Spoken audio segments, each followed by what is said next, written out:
से भी लिखा जाएगा। इस बार कोई गुंजाइश नहीं है।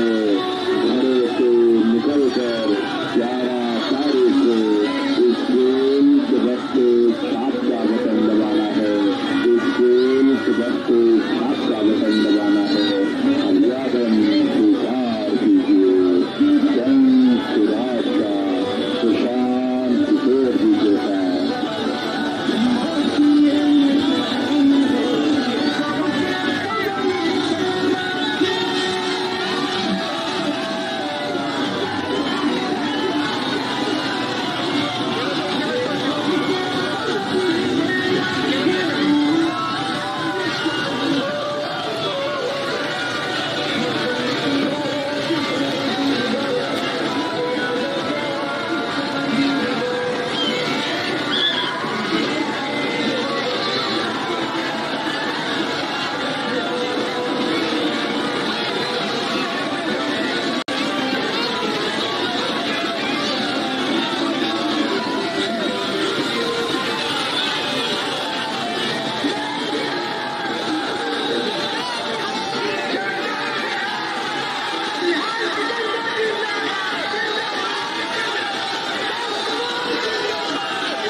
Congress and anyone who wants to come visit the First Lady's beautiful decorations is welcome to go to whitehouse.gov/visit to sign up for a tour. Thanks, guys. We'll see you tomorrow.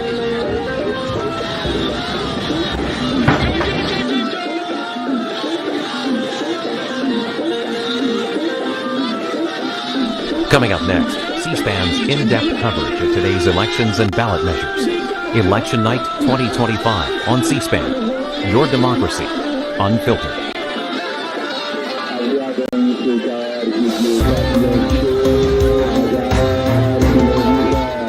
Good evening and welcome to Election Night 2025 here on C-SPAN tonight.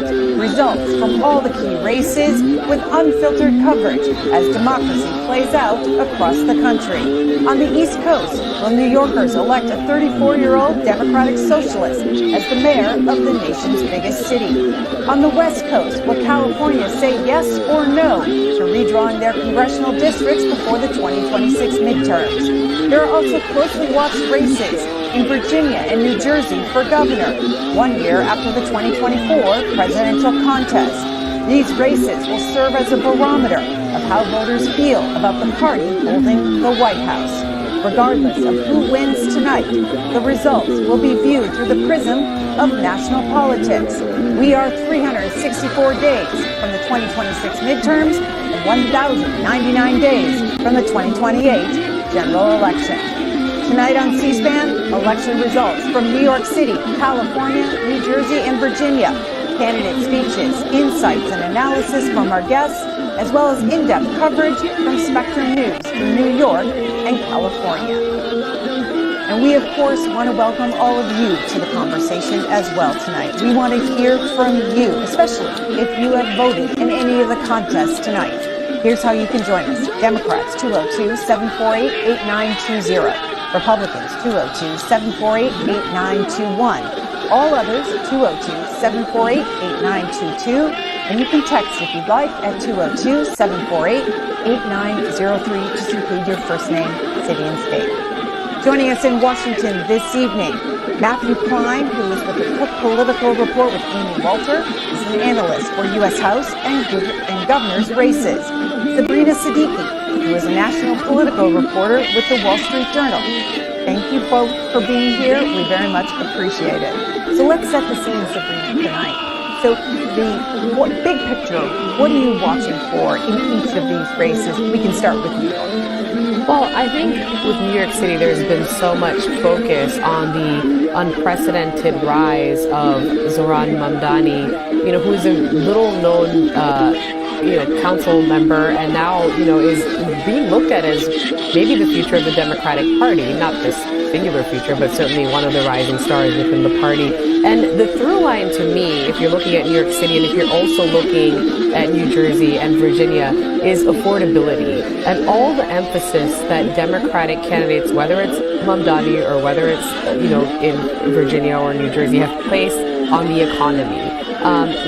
The presidential election last year was very much decided in large part over the issue of inflation, and President Trump at that time, not dealing with the challenges of incumbency that Democrats did, was able to really run on this promise to rein in prices. And now he has all the challenges of the incumbency. And so the Republicans are on the defensive as voters are still looking at high prices at the grocery stores and around them. And I think that's going to be a big story tonight. Even you think that's a through line through all of these races for New Jersey, Virginia, and New York City? Well, I do, because if you look at Mamdani, he's been laser focused on affordability, right? That's actually how he beat out someone like Andrew Cuomo, who had so much more name recognition and all the institutional powers that his family has had in the state of New York.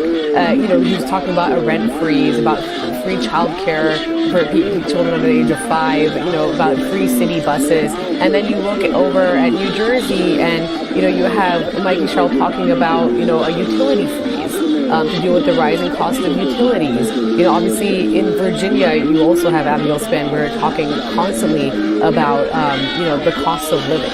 And so I think that is where Democrats have focused their efforts, because they are looking at polls that have shown that President Trump and Republicans, who typically have been seen as stronger on issues like the economy and inflation, have lost ground on those very issues since President Trump took office. And like I said, has struggled to rein in inflation as promised. Matthew Klein, you're a numbers guy tonight. So what are you looking at when you zero in on these races in New York City, Virginia, and New Jersey? I think the first thing I'm going to be watching is the margin. I mean, we're talking about races in New Jersey, Virginia, New York. These are generally Democratic areas, and so it would be a pretty big surprise if Democrats actually lost in any of them tonight. It's possible, but more telling will be how the Democratic candidates actually perform in the end. And so if we're seeing a double-digit victory for Abigail Spanberger in Virginia, or a victory for Mikey Sherrill that outpaces the 6-point margin by which Kamala Harris carried the state last cycle, that will be really telling to me about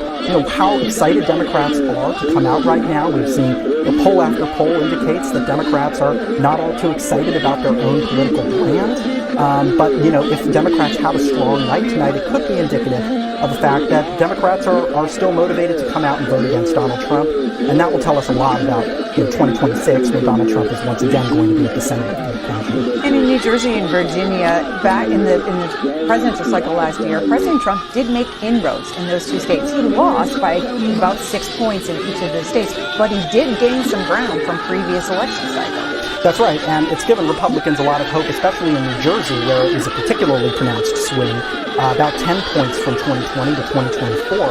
And what I'm going to be interested in as well is, especially in New Jersey, which is a state that's heavily diverse, it's about 15% Hispanic, the electorate there. I'm going to be very interested to see how Hispanic voters in New Jersey actually end up swinging tonight. There's been a lot of discussion about whether Republicans will be able to repeat the gains that Donald Trump made with those voters last cycle. If Republicans next year will be able to do that in the midterms when Donald Trump is not on the ballot, that's a big question mark. A lot of Republicans want to believe that the Hispanic voters that came out and voted for Donald Trump last cycle are Republicans. But a lot of the Democrats we talk to seem to think they may just be Trump voters who are more willing to kind of switch, their allegiances from time to time. And Democrats feel good about the issue of affordability right now, and making sure that that's the center of their conversation, so that they can potentially win some of those voters back into the country. Jack Ciattarelli not running. This is the second time around running for him. So how did he perform with these voters that you're talking about in New Jersey? Last time you ran? Yeah, in 2021. Yeah, he did very well, particularly with a lot of the white voters in New Jersey, lots of college-educated voters he did generally well with. Actually, it was Hispanic voters he didn't do as well. And so this cycle, it's going to be kind of interesting to see if Jack Ciattarelli can successfully manage to, hold on to his performance with white voters, some of his appeal with college-educated white voters who maybe don't like Donald Trump, and perform well with Hispanic voters this cycle, then maybe that's the ticket for him. But that's a lot of ifs, right? That's going to take a lot to all come together. Well, how big of a shadow is President Trump playing over the election tonight? When you look at the president's approval rating numbers, and we've seen polls recently, and we're seeing exit polls tonight too as well from voters. But when you look at an NBC poll that was just done in recent days, his approval rating, according to their poll, 43%, disapproval, 55%. Well, I think there's no question that he does cast a shadow over these elections, especially when it comes to Republican candidates who have struggled with, how not wanting to cross President Trump at the same time as trying to draw some distance from him because of the very reasons that you just pointed out. I mean, we saw some polling in our reporting at the Wall Street Journal that showed that by 24 points, more voters disapprove of Trump's handling on inflation than they approve. His deficit on his handling of the economy overall was down 14 points. That was according to Real Clear Politics. So on the one hand, you have Democrats who are struggling with their weakest brand image in decades, but at the same time, President Trump obviously now receiving lower marks on the economy, which is really still front and center for most voters I talk to, just because it's the most tangible thing for real people, right? When they're trying to buy a house and they still can't afford to buy a house, when they're trying to fill gas and they're still contending with high gas prices, when they're still looking at food on the shelves and feeling like their grocery bill is too high, that is still what most people cite as their top motivating issue, and they blame the person who's in office for those problems. So I think that's been the biggest challenge for Republicans and Democrats. It's not just making this a referendum on national politics, but trying to localize it too, and draw that through line, like I said, to affordability, specifically in Virginia, specifically in New Jersey, and blaming Trump's policies and therefore Republicans. That's been the key message. Now we'll see how well they succeed in driving it home.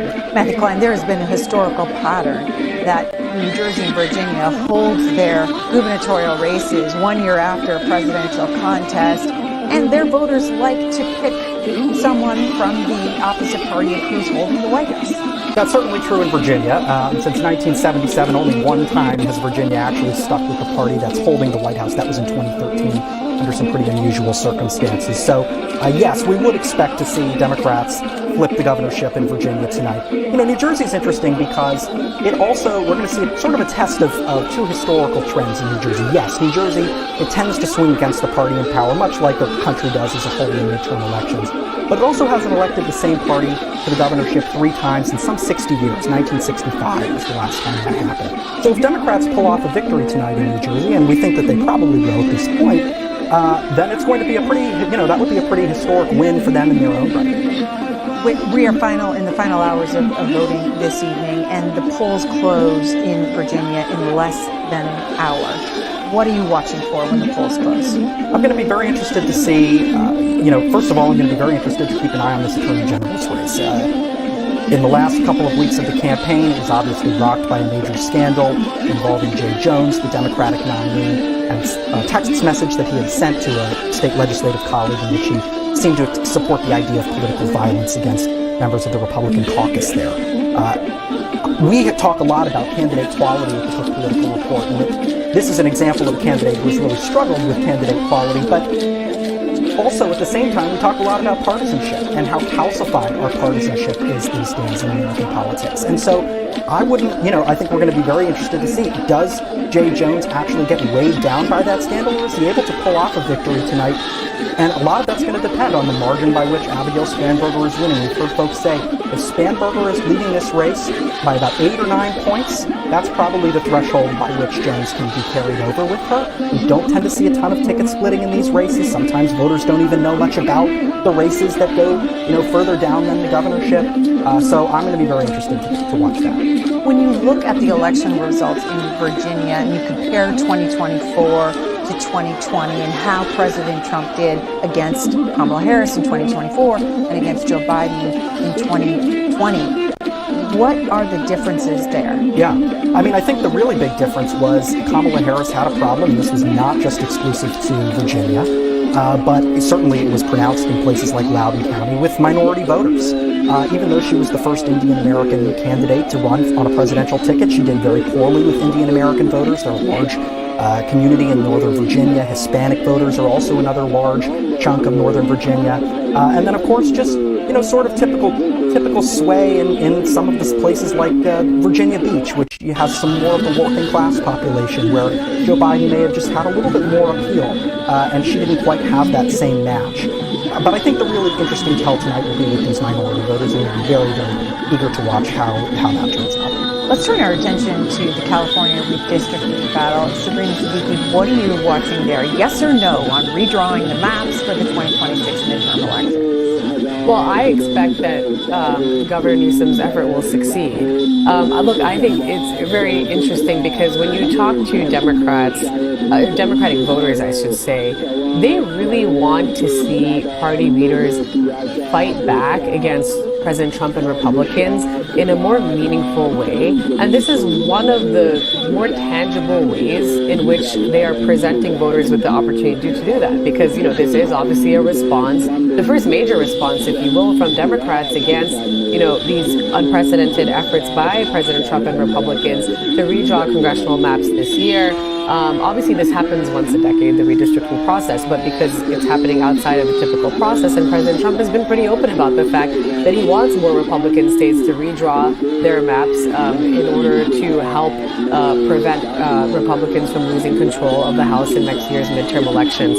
So, when I talk to Democratic voters, they actually often feel like Democrats are bringing a knife to a gunfight, and so this is one of those moments where they can see a tangible opportunity to try and stand up to the Trump administration. I think he'll pass. Matthew Klein, let's talk to the map here. We're showing our viewers what the current map looks like. And if Proposition 50 passes tonight, this is what Governor Gavin Newsom and Democrats are proposing, that it shrinks down Republican districts and you go from 9 to 4 and 2 toss-ups. These numbers coming from Cook Political Report, what the prediction is for how these districts turn out. California's effort was largely spurred by Texas. Donald Trump pushed Texas over the summer to try and grab an additional 3 to 5 seats. That map passed despite Democratic opposition. And now Governor Gavin Newsom has basically stood up and he's said that he is going to push very hard for a map that very much cancels out the Texas map. And so the California map, as we see it, looks very similar. 3 to 5 potential pickup opportunities for Democrats. They're almost certainly going to pick up a couple of seats in the state, and then there are a few that might get a little bit better for them. There are also a number of Democratic incumbents who get shored up on the new map in California that will probably save the Democratic Congressional Campaign Committee and other political action groups quite a bit of money from having to spend in Los Angeles markets, San Francisco markets that tend to be very expensive. Who are we talking that's endangered, possibly endangered for Republican representatives in Congress? Yeah, 3 Republicans are, effectively in serious trouble. Doug LaMalfa in the 1st District, which is northeastern California. That district was redrawn so that it goes down further into the Bay Area. Essentially makes his path to victory just impossible. Kevin Kiley in the 3rd District, the Sacramento area, that district gets redrawn, and he would be in serious trouble. Also, Ken Calvert, who was a longtime member of the Appropriations Committee, Titanic Fort's been in Congress since 1992. His seat is essentially wiped off the map. We're hearing rumors about the possibility of a member-on-member race between him and Young Kim for the seat that she currently holds. There would be a Republican-packed seat down there close to Orange County that would potentially become one of the few places where Republicans actually have a place on the map where they actually have power. And then two other incumbents, David Valadao, a Republican in the Central Valley. His seat would get a little bit less Republican. Democrats would maybe have a better shot at picking off his seat. And also Darrell Issa, who is another longtime member. His seat would go from being solidly Republican to about Harris plus 3. So Democrats would probably have a good shot at picking him. Earlier today, I spoke with Seema Mehta, who covers California politics for the Los Angeles Times, about Proposition 50 and the people and the money behind the push for this pre-midterm redistricting. The yes side raised exponentially more money. I don't have the exact figures in front of me, but just exponentially more money. And you can see it. You can see it on television. They're airing ads during the World Series, in which the Dodgers won. So that's a really good way of targeting California voters. They're airing ads during NFL games. There was a bunch of mail early on. There wasn't a bunch of mail recently. Digital ads, social text. And actually, honestly, the no side, which I think they've raised about close to $40-something million, they have not been on air as much recently. I can't recall the last time I saw one of their ads on television. So that was also kind of telling.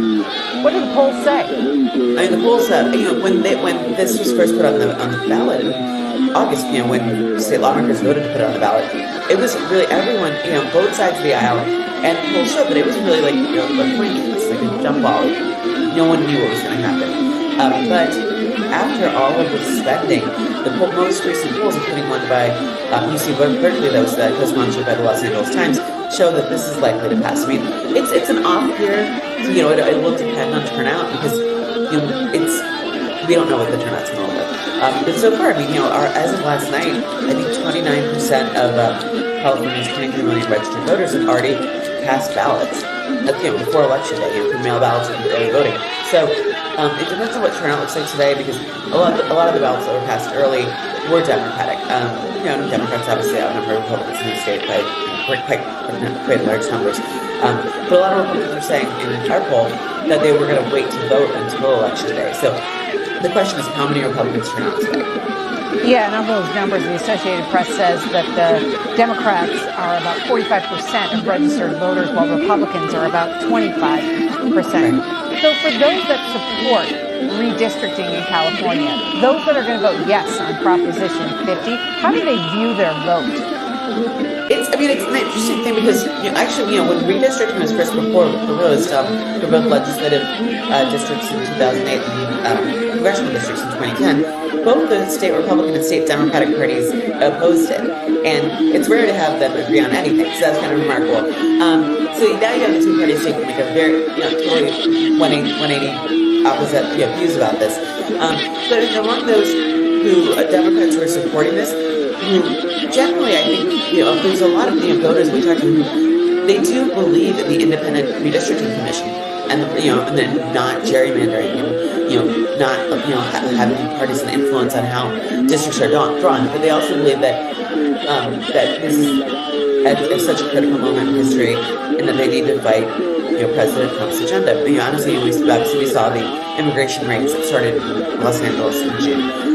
We saw the expiration of SNAP benefits this weekend, and there are sort of very real life effects or impacts that that the supporters of Prop 50, they seem to be willing to put aside their principles about independent redistricting because they're just so concerned about what else could happen in the president's final 2 years in office.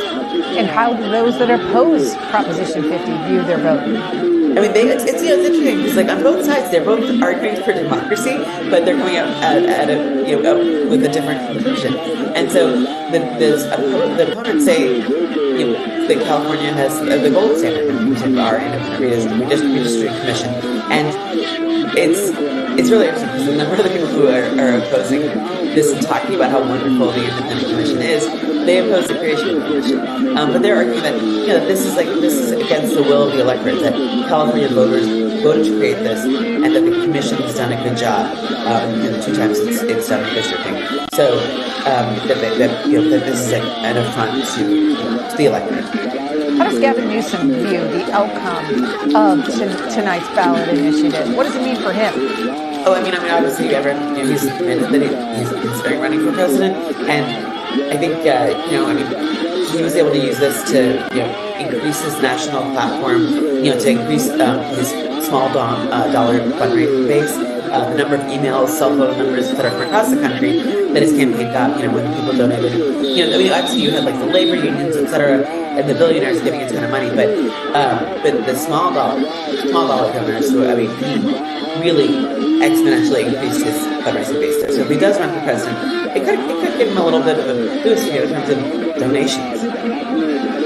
Seema Mehta with the Los Angeles Times on the ground in California earlier today. It's election night 2025. Thank you for tuning in to C-SPAN. We will be here throughout the night delivering election results in key races across the country. We have with us this evening, joining us in Washington, Matthew Klein, who's with the Cook Political Report with Amy Walter, and Sabrina Siddiqui, who's the national political reporter with the Wall Street Journal. We are including all of you in the conversation as well. We'll go to Leah, who's in Staten Island, New York, Democratic caller. Leah, did you vote today? Well, I early voted a week ago. Okay. Can you share with us who you voted for and why? I voted for Mamdani. And tell us why. So I voted for Mamdani because I feel like there needs to be a desperate change in New York. The past few mayors really didn't speak to us. I mean, Eric Adams, for example, the rent rate so high with him. He doesn't seem like he was doing much of fighting back with Trump and his scandals. Really doesn't seem like he was a really good mayor. And Cuomo, we've dealt with him for about 11 years himself, and after what we saw, New York is not that much better. I mean, I know he did something with Penn Station, but he really didn't make the MTA any better. I feel like the Democratic Party in itself abandoned their values to go more center-right, and I'm ready to see a change for that. Leah, do you have any concerns when you hear the Republicans talking about a democratic socialist? No, I mean, I live in Staten Island, and a lot of the population has changed. There's a lot of Middle Eastern and South Asian people, and when I hear the Republicans going back and forth about, say, sticking with the party, or we know that Sliwa is not going to win, so we have to vote Cuomo, it feels like how I felt, arguing about what to do to stop Trump coming into presidency. So I'm not very concerned about the socialist aspect, because to be honest, Mamdani's policies are very democratic and not as socialist as they're trying to make him seem he is. Leah, can I ask you, how old are you? I'm 29. You're 29. And how are your friends voting? Your other New York resident city friends? My community, my friends around my age are all voting Mamdani. I don't know anybody who's voting Cuomo. All right, Leah in Staten Island, Sabrina Siddiqui, your reaction to hearing that caller? It very much fits into what I've heard when I've talked to voters about Zohran Mamdani, and when I've talked to Democrats, strategists, pollsters, people who've been studying his campaign. And one of the key points that they make is that most of the people who are voting for Mamdani are doing it because they genuinely support him. Whereas one of the challenges that Andrew Cuomo, just insofar as he's the main opposition to Mamdani, has faced is that there's more of a split between those who are voting to support Cuomo and those who are voting for him simply because they don't want Mamdani. And a lot of that speaks to just how much Mamdani's message has resonated. Polls show that most New York City residents believe that cost of living is their top issue. And I think that's certainly the case for Mamdani's voters. Cuomo voters are a little bit more divided on cost of living and crime, but the majority of the city believes that that cost of living is the city's most important issue. And they talk about the cost of housing and rent, and they also talk about just the fact that the city has become so expensive that many of them can't afford to live there anymore. And I think you're going to hear that a lot from people who cast their ballots for Mamdani today, and it's going to be a really big part of what we anticipate is going to be a fairly significant victory for him. If Mamdani wins tonight, what does it mean for the Democratic Party? Is it a House divided going forward? I think there are a lot of divisions around his candidacy, and you've seen some establishment Democrats refuse to endorse him or do so very tepidly. I hear caution when I talk to, for example, like I said, former Obama advisors who say that people are missing the desire for generational change. Look at President Trump's appeal, because everyone's talking about the socialism tag with Mamdani. He promises a lot of free stuff, and he connects with voters on a very personal level, and that's what Zoran Mamdani has been doing. Now, it's just the socialist tag is used to scare people away, but a lot of why voters have been drawn to people like Bernie Sanders or Alexandria Ocasio-Cortez is because they are tired of the kind of recycled talking points, the doublespeak that you hear from politicians, and that was also a very big part of President Trump's appeal.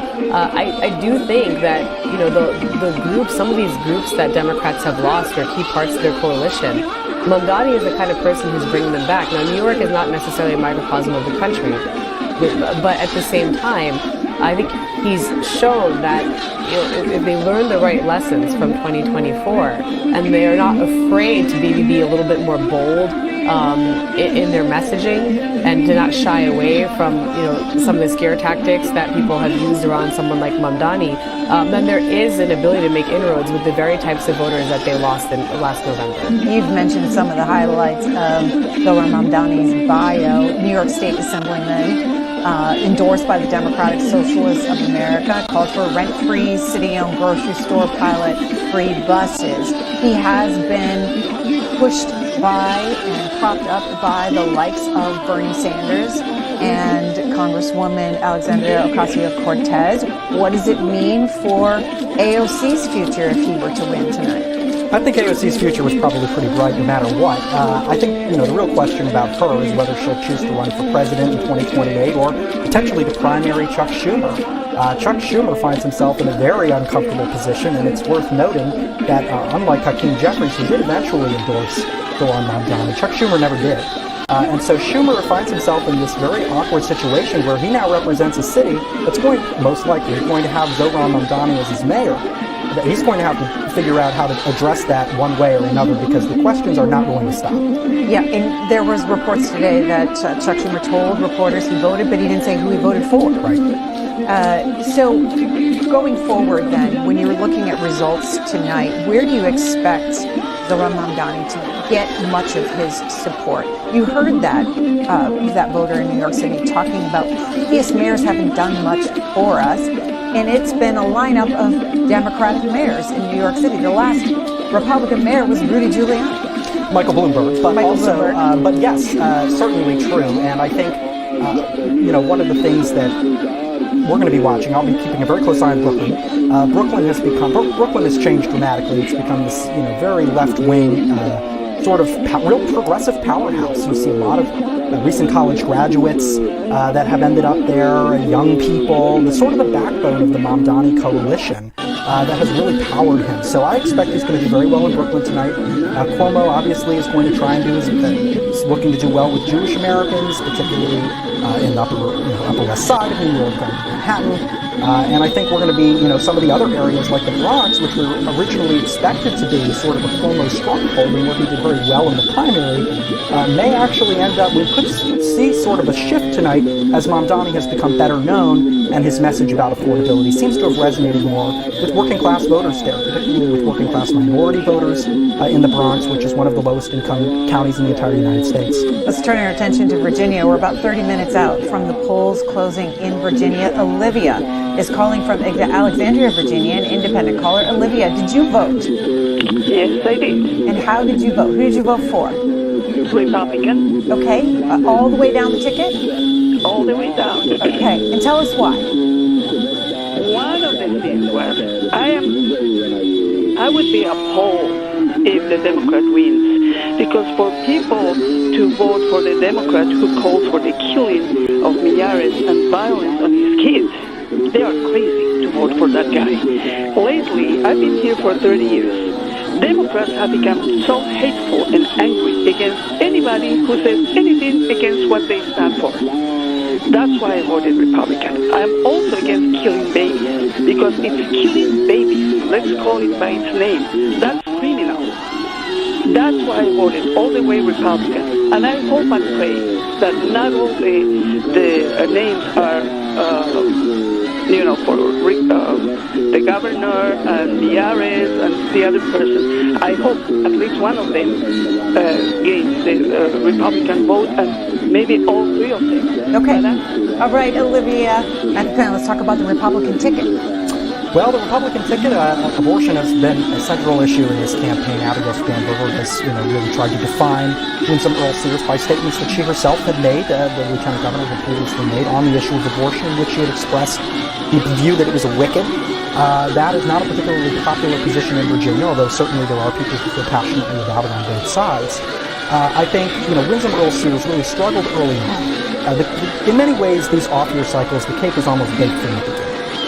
And that's, I think, particularly true when the president in question is Donald Trump, who is, of course, such a polarizing figure, especially in the D.C. area. But when Trump came in and started implementing, really aggressive federal layoffs with the Department of Government Efficiency and Elon Musk, that was an opportunity. That was an early opportunity for Winsome Earl Sears to demonstrate that she was, a Virginian first, that she was running for this race for governor. She was going to stand up for Virginians against the President of the United States, and ultimately she chose not to do that. She largely stuck by this sort of idea that, it's unfortunate, Virginia's going to maybe try and help people who have been laid off. But that really isn't the message that I think a lot of people wanted to hear. It came across to a lot of people as if it was a little bit tone deaf. And it's dogged her throughout this campaign, especially as, now we're in the midst of a government shutdown, which tomorrow will become the longest in American history. That obviously is top of mind for a lot of people in Virginia. National politics is a local issue in Virginia. It's one of the few states where that's the case. And in this moment, that isn't helping the Republicans. And on the lieutenant governor candidates, let's talk about those a little bit in Virginia. Yeah, John Reed is a Republican. He is openly gay. He at times has had disagreements with Winsome Earl Sears about that, and she's against same-sex marriage, expressed that view as late as October in the debate against Abigail Spanberger. He's running as sort of trying to be a pragmatic candidate. He's willing to talk to anyone and go anywhere, and obviously that's a resonant message. He's had a few scandals of his own this cycle. Democrats have largely rallied around Ghazala Hashmi, their nominee. Republicans have tried to argue that Ghazala Hashmi is too left-wing to represent the state of Virginia. But ultimately, I think the reality is these lieutenant governor races often just go the way that the governor races go. We know that from 2021, right? Glenn Youngkin won, and he swept in Winsome Earl Sears and Jason Miyares. Now that there's more scrutiny on Winsome Earl Sears' record, she's having a tougher time defending herself against some of these Democratic attacks. But odds are, however the governorship goes, the lieutenant governorship's going to go the same way. And these candidates for Attorney General, the caller mentioned Jay Jones and his controversial text messages. Is he dragging down the top of the ticket, or are we not seeing an impact on Abigail Spanberger? I don't think we've seen much of an impact on Abigail Spanberger. He continues to pull behind her, for sure, but most indications that we've seen have her still in the high single-digit to double-digit range in terms of the lead. And I think it's safe to say, if Abigail Spanberger and her campaign had data, had evidence that suggested that Jay Jones was a serious liability for their campaign, they would have tossed him to the wolves a long time ago. We'll go to Burke, Virginia. Paul, a Democratic caller. Paul, how did you vote? I voted early last week. And who did you vote for, Paul? I voted for the Democratic ticket and the school voter. Okay, and tell us why. Well, I think, yeah, it is a little bit of a national thing. I think the Trump administration across the board has been really bad for us, bad for Virginia, bad for federal workers, and I think Spanberger and her crew is kind of standing up for us. You think they're standing up for you, and you think that she can push back against President Trump? Well, I don't know that she would stand up against, be able to push back against President Trump as much as she is articulating a position that says that we don't accept what he's doing, whereas Republicans seem to be supporting what he's doing. All right, Paul there in Burke, Virginia, Democratic caller. We'll stick with Virginia. Joining us this evening is Braxton Booker. He is the political reporter for, national political reporter for Politico, here to talk about the state of Virginia tonight. Braxton Booker, what are you watching for specifically as the results start to trickle in when the polls close at the top of the hour? Look, I mean, the biggest question, I think there are two big questions here. How big is the margin for Abigail Spanberger?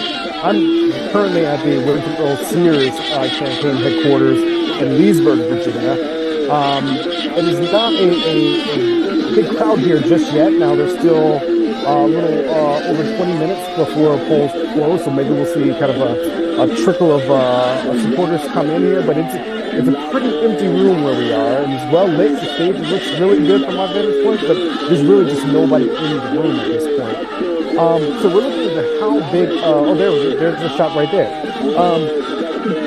We're looking at how big the margin will be for Abigail Spanberger. Will she hit that low double-digit plateau there to send a real message that Democrats are strong? And then obviously down the ticket at the Attorney General's race, that is probably the marquee race, if I'm being completely honest with you. How big of a scandal were the J. Jones texts? We saw Republicans kind of coalesce behind Jason Miyares, the incumbent, and like nothing before those texts came out, Republicans were really coalescing and got on the same page and were able to really hammer J. Jones and indirectly hammer Abigail Spanberger for not completely distancing herself, not retracting her endorsement of J. Jones. So we'll see how big of a deal that is. Democrats have been, quietly excited about how big of a lead that Spanberger has, and really Democrats think that she will have enough coattails to bring J. Jones along, but that remains to be seen. And when do you think it is that we know the outcome of that race tonight? Will it be well into the evening? Well, from a personal standpoint, I hope not. I would like to go to sleep. But I do think that's going to be the race to watch. I don't know if we're going to get a call on that right at 7 o'clock Eastern when polls close. I think that race is going to be a lot tighter. Republicans have been pushing, even before the text scandal came out, that there was a real opportunity for ticket splitting, something that really hasn't happened in Virginia in about 20 years. It used to be the norm where voters in Virginia would split their allegiance in half, divided government. But, for the last 2 decades, voters tend to do straight ticket as the parties themselves have gotten more polarized and retreated to their individual polls there. So, look, I think there are some people that are really just turned off by the contents of J. Jones' text and really feel like, that is just a bridge too far. But I really think what the polls are having a difficult time capturing is that there is real anti-Trump sentiment, particularly where I am in Northern Virginia, from DOGE, the government shutdown, and then the firing of the federal workforce. Not to mention that Abigail Spanberger has put a premium on the affordability issue, something that we've seen in New Jersey with Mike Sherrill. She's also put a premium on that, as well as Zoran Mondani in New York. It seems to be like if the Democrats are successful in all of these kind of marquee races that we're seeing, we're going to see the affordability issue reign supreme into 2026. And so Democrats are really hoping that these 3 Democrats go across the finish line, hopefully with some large margins, and then you will see Democrats use that as a springboard to get into 2026 with their messaging and try to move beyond the 2024 losses that were quite stinging for the party. Bracken Booker, also preview races for the Virginia House of Delegates tonight. What are you watching there? Yeah, that's another close thing that we're watching. Democrats have been very, very excited about those races. They think they can expand their margins. They have a slight margin in the lower chamber of the General Assembly in Virginia. They think they can build on those margins, and Republicans have really been trying to hammer Democrats, especially last week when Democrats called the surprise special session to bring up redistricting in the state to counter out some of the things that we're seeing in other states, including Texas. But Democrats feel like they did the polling, they did the messaging, they feel like, hey, we are on the right side of history, and this is what the voters in Virginia actually want. So if Democrats can keep the statewide offices, expand their margins in the state house, it's going to be a really good night for Democrats. I've heard predictions that they could pick up as many as 10 seats. I think that might be a little high, but that's what some folks are telling me to look for tonight. All right, Bracken Booker, Politico's national political reporter, joining us tonight from Virginia. Thank you very much. Thanks for having me. Matthew Klein, if there is a pickup of 10 in the House of Delegates, what does that give Democrats on redrawing the maps? Do they need a supermajority to do that with ease, or what are they looking for here? Yeah, I mean, obviously there are a lot of Democrats who are going to not want to have to take the vote in redistricting, but of course if the party leadership needs them, they will probably end up having to do it. So the more seats that the party picks up, the fewer members, the more Democrats can avoid having to take that particularly challenging vote. But yes, Democrats still look like they're going full steam ahead on redistricting in Virginia. As far as we can tell, that could result in a net pickup of potentially 2 or even 3 seats for the Virginia Democratic Party, and that would help Democrats quite a bit. Yeah, let's look at the map as you're talking about it in Virginia on your screen for our viewers, and you can see this is what the current map looks like. And you go ahead and talk to that. We've got 6 Democrats, 5 Republicans serving in the House right now. What are they hoping to do? Yeah, I mean, I think the most obvious thing that they would do, they would probably target the 1st and the 2nd districts very easily. The 1st district held by Republican Rob Whitman. He has been in Congress for a long time, really has never faced a particularly competitive race. Even if they don't end up redrawing the lines, he probably will this cycle. Democrats feel very good about their potential nominee there. And also the 2nd district, which is one of these classic bellwether seats in the Virginia Beach area, swings all the time, politically wins. That is currently represented by Republican Jen Kiggins. It also would be fairly straightforward to draw her out of the job. And then in the 5th district, which is currently represented by John McGuire, that stretches down from Charlottesville all the way to the North Carolina border. You could potentially do some reworking there if you expand Northern Virginia, some of those seats out a little bit more. You could potentially draw him out. I've seen maps that go as high as 10-1 in favor of Democrats in Virginia. I'm not sure they would end up ultimately pulling the trigger on that, but it is in the conversation.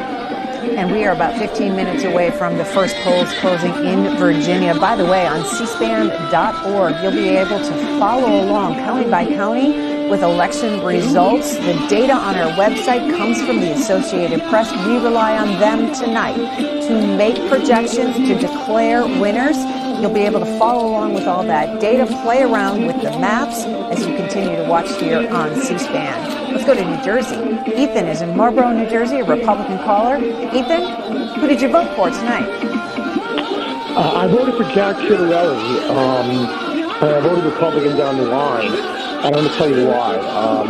I'm not somebody who's super ideological, but I am a member of the Jewish community. And New Jersey, we pay very close attention to what happens in New York. And I have never seen my community so fired up to back Republicans. The Mamdani campaign has awoken a sleeping giant, especially in places, more religious places in here, like Lakewood and Teaneck. And it is something that I've never seen my community so united behind the Republican ticket.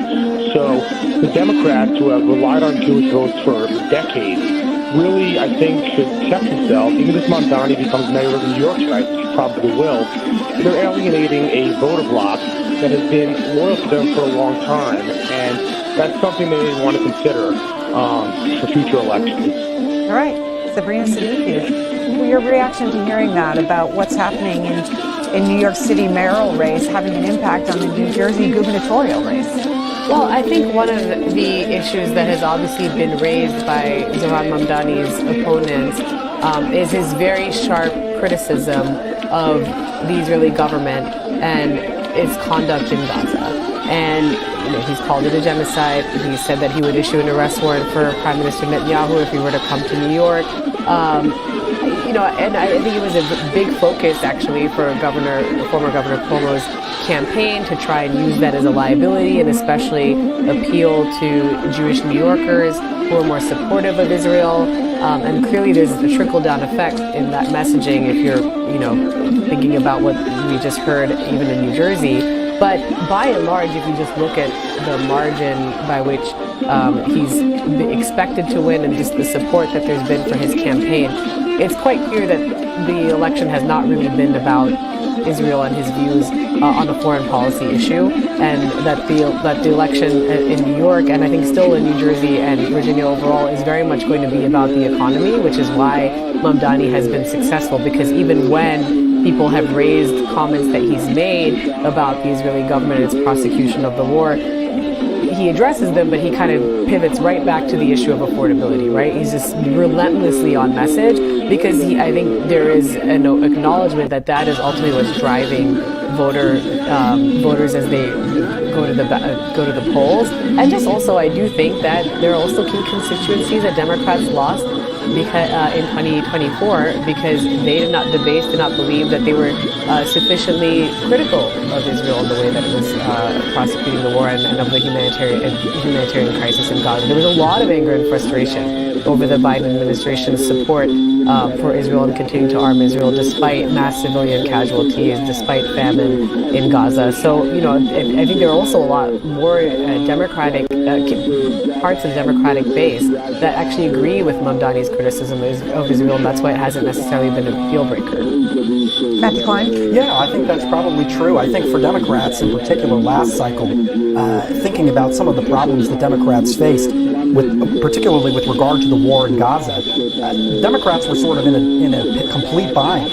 They lost a lot of support from the Muslim community, particularly in places like New Jersey. I'm going to be very interested to see how Passaic County votes tonight, where there was a lot of frustration. A lot of longtime Democrats didn't turn out to vote in Michigan, places like Dearborn, where there's a large Arab American community, and then also at the same time lost a lot of support among Jewish voters for the same reason. And so I think we're going to see this continue to play out. Republicans have made a much more concerted effort to appeal to the Jewish community. In recent cycles, they've made campus anti-Semitism. Elise Stefanik made a big that was a big deal of the congressional hearings on that. And so I think, obviously, it's the Jewish community, like every other community, is a large, varied group. There's a large difference between the Orthodox community and Reform Jews, of which New York City has many. But yes, it's going to be very interesting. The Jewish vote has been the backbone of Andrew Cuomo's campaign. It's probably not large enough by itself to carry him to victory tonight, but it certainly has powered quite a bit of the opposition to Zohran. In New Jersey, Passaic County, why is this county interesting to you and other political observers? Gosh, well, Passaic County is one of those places that just swung so fast from the Democratic Party to the Republican Party. And last cycle it voted for Donald Trump by about 3 points. It had previously backed Democrats by 20, back when Obama was on the ballot, 30 points. I mean, this is really a traditionally Democratic area, especially because it has a lot of Latino voters and a lot of Muslim voters, a huge Palestinian American community in Patterson. And so that county's swing has been so dramatic, it's been so sharp, that one wonders how anomalous the 2024 results were.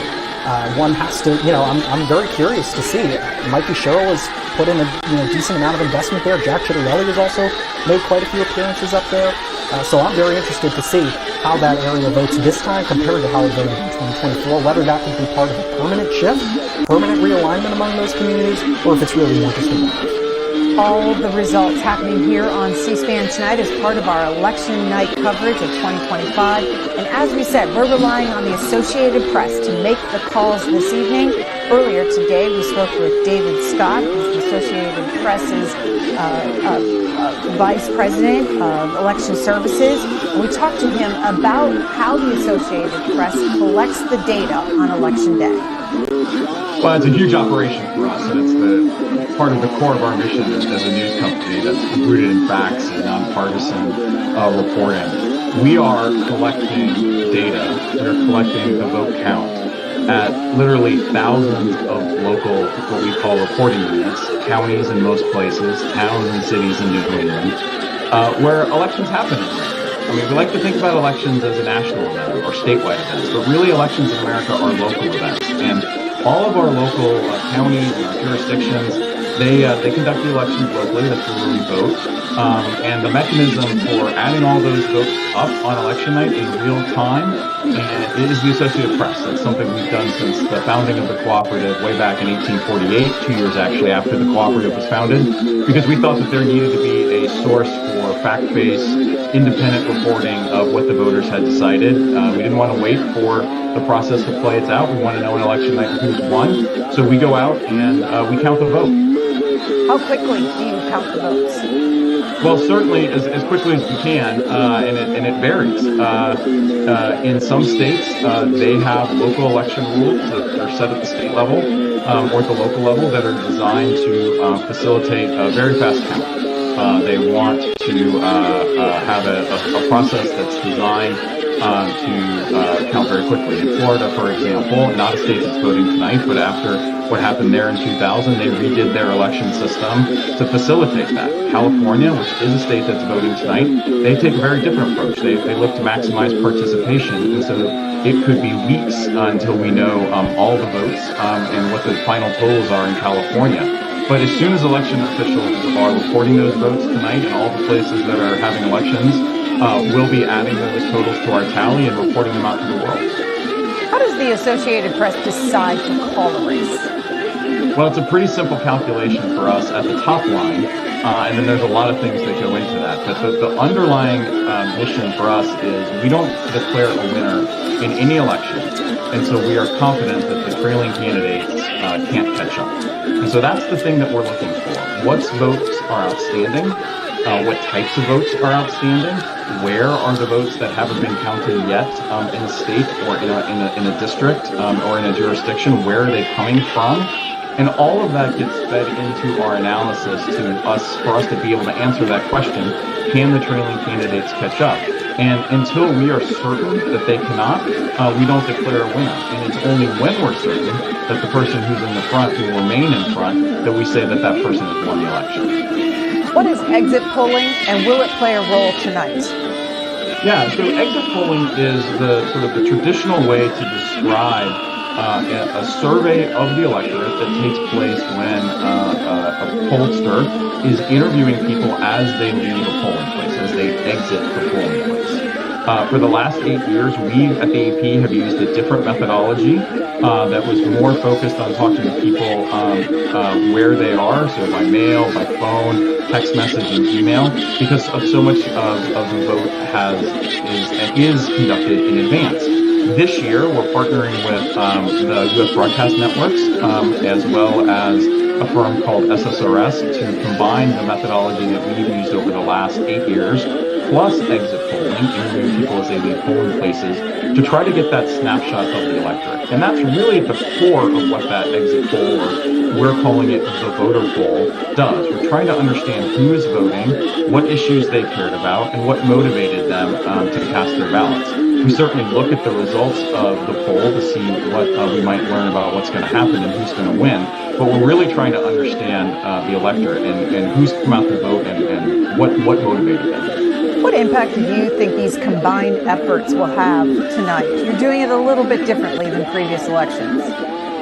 You know, I think that it's great that we'll have all of America looking at one source of vote tonight. You know, one numbers from AP about what the numbers are in terms of who the country has chosen to lead them in all these states that are doing elections tonight.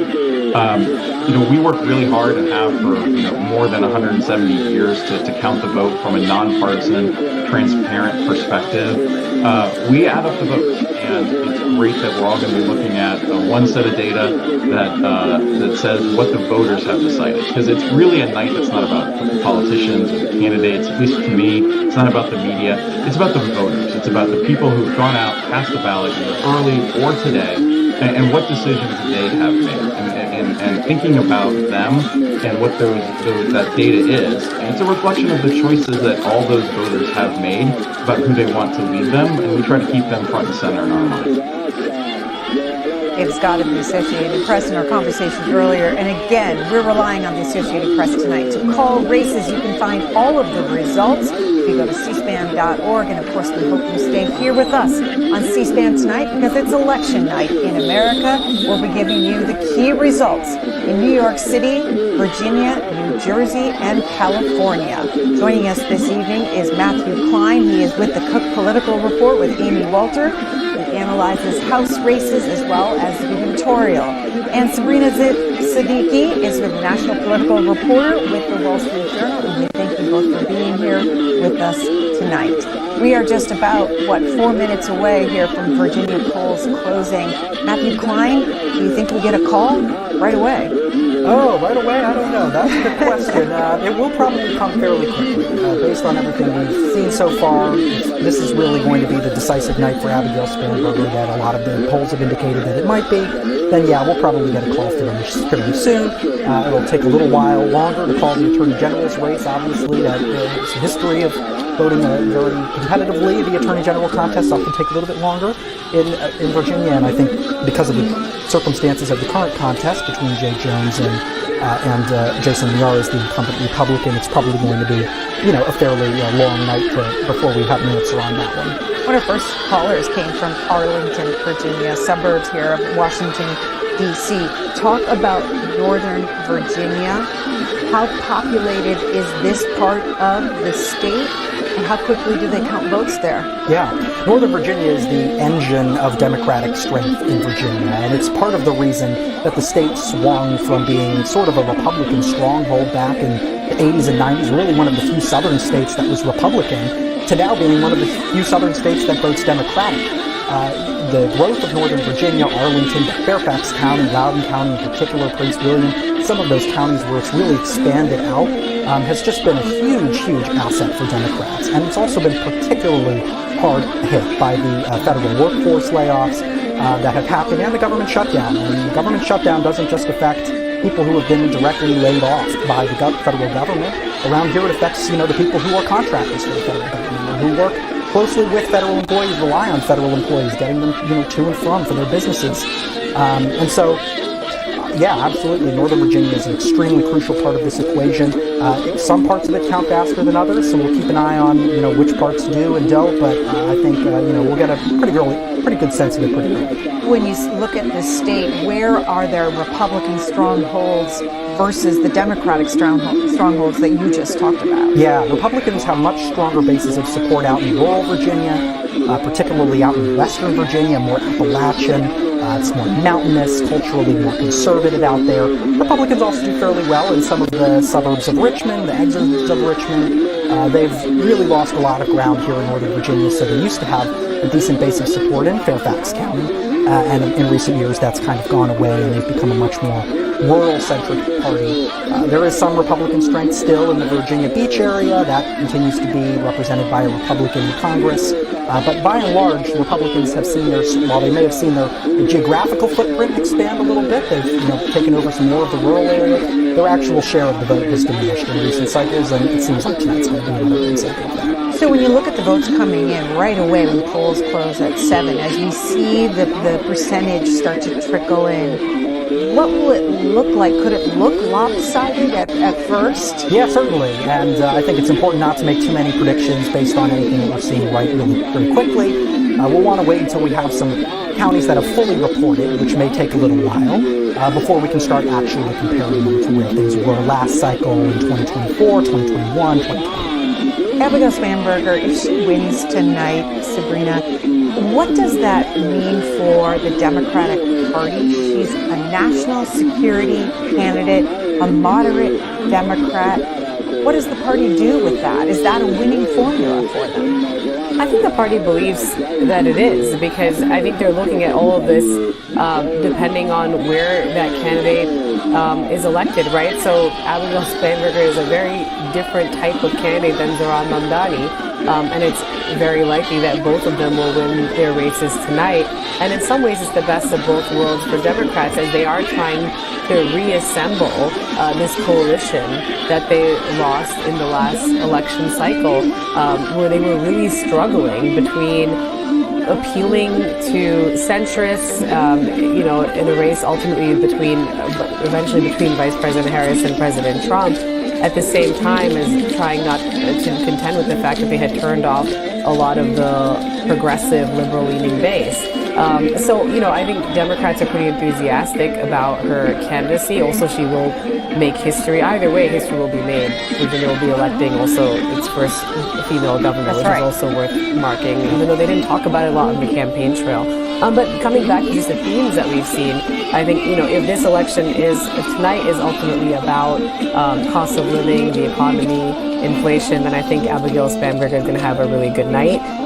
Again, the margin is what Democrats are looking for. They really want it to be a very decisive victory, because the more decisive, then the more confident that they'll feel about rebuilding the party's image, rather than simply a protest vote against President Trump. All right, the polls closed 90 seconds ago in Virginia. We are just a minute and change after 7 p.m. Eastern Time here on the East Coast.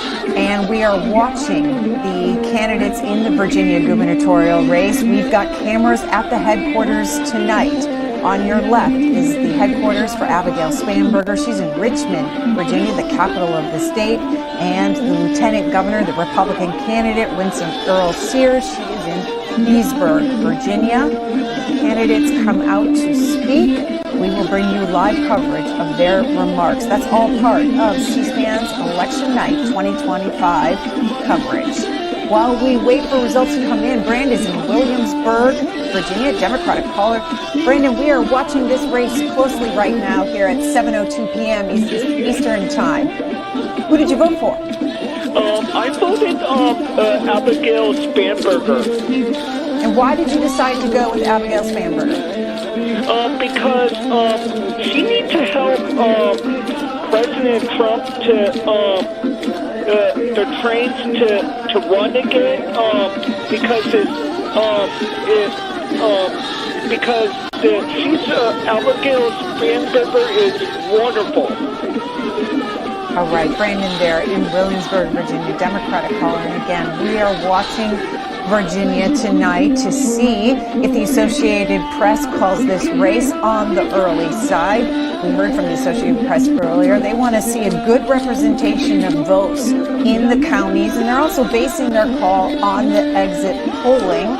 That's talking to the the voters, as they go into the polls and they come out of the polls tonight. And we've heard also from exit polling done by networks, and Sabrina, you've been talking about this, that the economy is the number one issue for Virginia voters. Absolutely. I mean, it's what we hear anytime I get on the phone with voters and I ask them what is top of mind. It always comes back to cost of living. And in Virginia, Abigail Spanberger's campaign, what they framed their agenda as was affordable Virginia. That was what she referred to her agenda as. And there were promises to rein in pharmaceutical middlemen, to streamline permitting for certain home construction. And then, I've heard from voters who are talking about how, car sales tax is one of the highest in the country. I mean, and then there's also the important piece about the layoffs, here in Washington, and how that's really impacted federal workers and contractors in Northern Virginia. So, I really think that has been the key issue of the night. And what's striking is that is where President Trump has typically been at his strongest. So even when you have those, a lot of times you talk to his voters and say, well, I don't like the guy, I don't love everything he says, I don't like the way he says it, but I think that he's better on the economy. I think that he's going to improve my personal cost of living, my way of life. And that's where he's lost the most ground. And that's where I think Democrats saw an opening. And that's certainly the story, like I said, not just of Virginia, but I also think of New York City and of New Jersey as well. Matthew Klein? You know, Winsome Earl-Sears did not campaign on the economy nearly to the extent that Abigail Spanberger did. The lieutenant governor went all in very early on the transgender messaging, particularly with regard to youth sports. And that was a message that did help Glenn Youngkin back in 2021. There was a backlash. Education was a really central issue, in part because it was still so fresh in everyone's minds after COVID and the handling of that under the Democratic governor. But Earl-Sears really came into this campaign and was laser focused on that when most polls indicated that just wasn't a top of mind issue for them. And attempting to convince swing voters that was going to be more important than some of the economic messages that Abigail Spanberger was articulating. It just didn't help her. And it also didn't put her in a very good position to capitalize on the potential for a scandal like what happened with Jay Jones. Her campaign has, tried to pivot very quickly, make that a top issue, and she just wasn't really in a position from the beginning to be able to, utilize that effectively for her. We are watching the races in Virginia as well as New Jersey, New York City, and California tonight, all part of C-SPAN's coverage of Election Night 2025, and of course including all of you in a conversation as well. You can join us, Republicans, at 202-748-80, I'll start over. Democrats, 202-748-8920. Republicans, 202-748-8921. All others, 202-748-8922. And you can text if you'd like at 202-748-8903. Those are the lines for all of you tonight. We want to hear from you, especially if you voted and in any of these contests. Please call in tonight and let us know who you voted for and why. Matthew Klein, Stephen with Virginia, is there a bellwether county that we haven't talked about yet that you'll be keeping an eye on tonight? Yeah, I'm always watching Virginia Beach. It's large. It's the largest city in the state. It's sort of got this working class area, a lot of retirees. It flipped to Joe Biden, flipped to Donald Trump. We see it swing all the time. And it's going to be very important in part because unless Virginia redraws its congressional map, which is certainly a possibility at this point, but as of right now, the 2nd district in Virginia, which includes most of Virginia Beach, is a potential swing seat. It's a potential pickup opportunity for Democrats next cycle. If they want to make inroads in the House, that's one of the places where they're going to have to do it. And so I'm going to be very intrigued to see how Spanberger does there, to see if Jay Jones manages to pull off a victory there. That will be telling as well for just how dire the situation is for Republicans in Virginia. Chesterfield County, 4th largest county outside of Northern Virginia. Here's an interesting one, too. President Trump lost ground in 2024, losing by 9 percentage points compared to a 7-point loss in 2020, a 2-point pickup in 2016. Here's a county that Glenn Youngkin won in 2021 by 5 points. That's right. Yeah, it's some of the suburban voters that Glenn Youngkin was very successfully able to appeal to. He campaigned on the economy. He campaigned on education. Terry McAuliffe had sort of that infamous gaffe toward the end of the cycle where he argued that parents shouldn't have a role in their children's education. That obviously a lot of Democrats do feel really came back to haunt them. And Youngkin was a businessman. He was just a better fit for it. Hasn't been as outspoken on many issues, social issues, as Donald Trump has. And so where Trump hasn't been a popular figure, there are a lot of folks in the suburbs and Richmond area who are still willing to vote for a Republican if they feel like that Republican is independent, has his own brand. And I think you saw that with Youngkin, and I'm not sure you're going to see that too with Roosevelt. Yeah, Glenn Youngkin, when you look at his 2021 performance, he did better than Donald Trump in 2024 in many areas in Virginia. Now, Joe Biden was in the White House. How big of a factor was that? Huge. We know that in Virginia, the party in power in the White House almost always suffers a loss in the governor's race. It's really the first opportunity for voters anywhere in the country to express their discontent with the party in power in Washington. In this case, Republicans have a trifecta, and they have been particularly, active in using their the executive authority. And so I think you see a lot of Democrats very frustrated about that in Virginia. This has been an early opportunity for them. In 2021, it was the reverse. Republicans were very upset about COVID. They were upset about how Democrats handled it, how governors handled it. schools being closed, mask mandates, right? These are things that we haven't even talked about in years, right? They're no longer issues that really resonate with the electorate right now, and that's part of the reason that this cycle hasn't been as good for Republicans. Sabrina Siddiqui, exit polls, CNN exit polls out of Virginia showing that 6 in 10 voters say they're dissatisfied or angry with the way things are going in the country today. So back in 2020, Joe Biden was in the White House. It's 2025, Donald Trump's in the White House. I mean, now President Trump has all the challenges of the incumbency, and it's a lot easier to blame someone else for what voters see as the nation's shortcomings when you're not in the White House or when you're not in office. And I think that that's such a key distinction, as we were just talking about, between when Glenn Youngkin was running and now with Winston Sears. And you know, when you think about even just the cultural flashpoints that Glenn Youngkin centered a lot of his campaign around, you know, it's easier to do so when there's sort of a more national narrative that Republicans could construct around the Biden administration, and this is Biden's America, liberal America, and look what they're teaching your children in schools, and look at all the ways in which, you know, they refuse to return back to normal after COVID-era policies that at some point people wanted to put behind them. I think those are all really important points. And now, when you're looking at the state of the country, the dissatisfaction very much has to do with President Trump, and you've seen that reflected in poll after poll. Now, I did have an interesting conversation with some Democratic pollsters who told me that there are some warning signs here for Democrats, because even if they have a good night, this shift does not necessarily have much to do with anything that Democrats are actually doing, more so than this deep dissatisfaction with the Trump administration.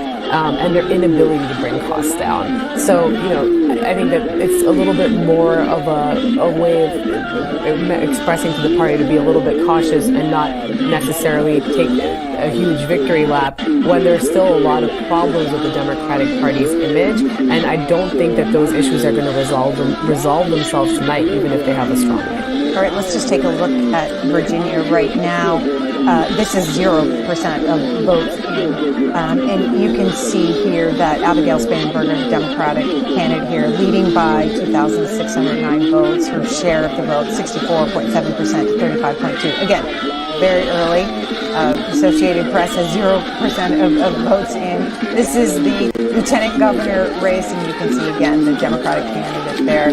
Ghazala Hashmi is in the lead over John Reed. And then look at the J. Jones numbers right now. Again, this is very early on. We expect this to change. We're just showing you this now as polls just closed minutes ago in Virginia. And we're going to keep an eye on it, and you can do so as well. If you want to follow these races closely, you can go to our website, cspan.org, and we have the map there of Virginia, the Associated Press results. They will update in real time. You can keep your fingers on these Virginia results. If that's what you're interested, go on to New York, New Jersey, California. We're monitoring it all tonight. Speaking of New York, let's go up to New York. Spectrum News 1. Bobby Kuza is joining us, New York 1 Spectrum's political reporter, to give us an update on the mayor's race there. Bobby Kuza, what do you have for us? Yes. Well, all eyes are on Zohran Mamdani, of course. I mean, this race has become a national story because he has really came out of nowhere. I mean, going back to the primary here, which took place back in June, he emerged from a pretty crowded field as having been somebody who was a virtual unknown here in New York City. He was kind of an obscure state assemblyman from Queens. But Mamdani, he's really a uniquely talented politician. He's a young guy. He's only 34 years old. He had a talent for making, and has a talent for making, these social media videos that got a lot of traction. He got a lot of young people excited about this race. And on top of that, he had a single-minded message that was all about affordability. At a time when some of the other candidates in the primary were talking about public safety and policing here in New York City, he was relentlessly focused on bringing down the cost of living, and that really is what resonated with people. So he won kind of a stunning upset in the primary back in June, and then as those who have been following the race know, we saw the former governor, Andrew Cuomo, who lost in the primary, then decided to go ahead and run in the general election in November as an independent candidate. So this has really been a clash, sort of a rematch, really, between those two. And it has gotten kind of ugly in the last few weeks, but at this point, Mamdani is considered the overwhelming favorite. He's been ahead in the polls, and so we're watching tonight to see if he wins, by how much he wins, whether he can break that 50% threshold, because it's not just him and Andrew Cuomo. We've also got Curtis Sliwa, who is the Republican candidate in this race. And interestingly, President Donald Trump has come out behind Andrew Cuomo rather than the Republican in the race. So there's a lot going on. Also, the current mayor, Eric Adams, dropped out of the race a few weeks ago. Usually we don't have this kind of exciting general election race here in New York City because a lot of times things are decided in the primary. So a lot of attention on New York City here too. Yeah, and where does the support for Zohran Mamdani come from? Which boroughs are you watching for, and what type of voters? Well, what Mamdani did in the primary back in June was almost unprecedented, the level to which he was able to activate young voters, voters who were first-time voters registering for the first time. He brought them out in droves, and they supported him overwhelmingly as compared to some of the other candidates that were running in that primary. So he really banked on that. The older voters tended to skew more in favor of Andrew Cuomo. But geographically, he has support all over the city, although he did best in Brooklyn, but he won 3 out of the 5 boroughs in the primary. We're going to see what happens tonight, whether he can potentially sweep all 5 boroughs. The one borough here in New York City that tends to go Republican is Staten Island. So we'll see whether they might vote for the Republican candidate or for Andrew Cuomo. But what he has done also, and remember, the other thing about Zohran Mamdani, he's a democratic socialist. And so he has been branded as being an extremist, somebody whose views are out of step with the mainstream. I mean, that's what Andrew Cuomo has said about him throughout this campaign. And so there is some, I think, trepidation from moderate Democrats, more conservative-leaning Democrats about Mamdani. But what he did after the primary, he really tried to broaden his appeal. He moderated some of those views, including the fact that he had been a fierce critic of the NYPD. He had talked about defunding and dismantling the NYPD in years past. He sort of took that back and kind of remade himself in a way that would broaden his appeal to a larger electorate. And I think that is what has been successful these last few months in allowing him to win. If he does go ahead and win once these polls close at 9 o'clock in this election, despite the fact that he started out as a pretty far left candidate. I mean, even within the primary field, in the Democratic primary here in New York, he was by far the furthest to the left, politically speaking. And here he is now on the cusp of winning. What does the ballot look like when the voters go in and New York City residents go in to vote today and tonight? What does the ballot look like? Well, I'll tell you, I voted today, and I had 4 pages on my ballot, if you count front and back, because this is a year where we've got city elections. And so mayor, all the other citywide offices, city council, there's 51 city council districts here in New York City. There's judgeships, there's borough presidencies for all 5 boroughs, a couple district attorney races. So it's a very crowded ballot. There's also some ballot questions that pertain to building affordable housing here in New York City, sort of streamlining that process. But look, New York City is a Democratic town, right? I mean, we're talking about a city council that has 51 seats. Out of those 51 seats, only 6 of them are held by Republicans. So in a city like this, what happens a lot of time is you get a very competitive Democratic primary for some of these races, but then not so much in the general election when the Democrat ordinarily kind of cruises to winning that election. So a lot of times these November elections are not that interesting. And again, this year there are not a lot of competitive races down ballot, but there is so much attention on the mayor's race because it is so unusually competitive this time around with Cuomo against Mamdani, and the fact you've got 3 pretty viable candidates. And until recently, there was a lot of attention on the current mayor, Eric Adams, and whether or not he was going to follow through with his run. So crowded ballot, but really all of the attention tonight is on that top of the ballot. And Eric Adams dropped out of the race. Is he still on the ballot? He is on the ballot. Interestingly, he only dropped out a few weeks ago, and that was well past the time when he could have legally had his name removed from the ballot. So it's going to be interesting to see whether some folks who either haven't been paying attention or decided that they are so loyal to Eric Adams, they're going to fill in that bubble next to his name anyway. We'll see whether, he can ends up winning 1 or 2 or 3% in this election. But what Adams did, he came out and he backed Andrew Cuomo, even though the two of them have a lot of animosity for each other and had clashed earlier on in this campaign. But Eric Adams says that Zohran Mamdani is an existential threat to the future of New York City and that he has to be stopped however possible. And if the only way to do that is to back Andrew Cuomo, then that's what he decided to do. And that's actually very similar rationale to what we heard from Donald Trump, saying that Mamdani had to be stopped, and if it was a choice between a communist, as Trump calls him, even though he's really a democratic socialist, but Trump says if it's a decision between a communist and a bad Democrat, which is what he called Andrew Cuomo, I'll take the bad Democrat every time. So Cuomo has gotten some support from some pretty interesting places. Bobby Cusa, New York One Spectrum political reporter with an update on the New York mayor's race. Thank you very much. All right, thank you. We will, of course, bringing you New York One, Spectrum New York One's coverage of the New York mayoral race later this evening. Their in-depth analysis and coverage of that race. That's coming up on C-SPAN Election Night 2025. Let's go to Virginia. Polls have closed there. Give you an update. With 2% of the vote in, Abigail Spanberger, the Democrat, former Congresswoman, former CIA agent, still in the lead here. Just again, though, 2% of the vote in. For Lieutenant Governor, we can show you the results there. Ghazala Hashmi also in the lead with just 2% of the vote in. And in this closely watched Attorney General race, this is the one that we're watching to see what happens here with Jay Jones, the Democratic candidate. He's challenging the incumbent, Jason Miyares there, the Republican there.